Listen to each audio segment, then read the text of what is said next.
છોટાઉદેપુરમાં કરોડો રૂપિયા ખર્ચ્યા પછી પણ નલ સે જલ યોજના ફેલ થતા આદિવાસી સમાજના લોકો પાણી વિના તરસ્યા છે.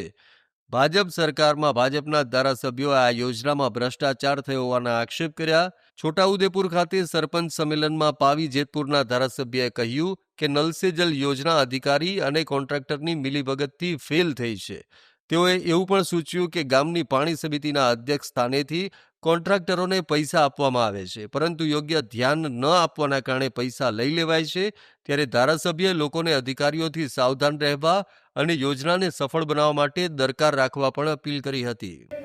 મારે પણ સ્વીકારવું પડે, સ્ટેટને પણ સ્વીકારવું પડે, આપણે બધાએ એમાં ધ્યાન ન આપવાના કારણે બહારથી આવેલા સૌરાષ્ટ્ર વિસ્તારમાંથી આવેલા કોન્ટ્રાક્ટરો પાસેથી માન્ય સરપંચીઓ યા અન્ય પદાધિકારીઓએ પૈસા લઈ લીધા. આપણે વાસ્મોની પાઇપલાઇનો ગામની અંદર વ્યવસ્થિત રીતે આપણે કામ ન કરવાના કારણે નર્મદાનું પાણી મુખ્ય હેડવર્ક્સ અને સંપ સુધી લાવવાનું કામ રાજ્ય સરકારે કર્યું છે, પરંતુ મુખ્ય સંપત્તિ મોટર દ્વારા ટાંકીમાંથી જે ગામમાં લઈ જવાનું છે એ પાઇપલાઇનો આપણે વ્યવસ્થિત દેખરેખ રાખવાના ન કારણે આપણે બધા નિષ્ફળ ગયા છે.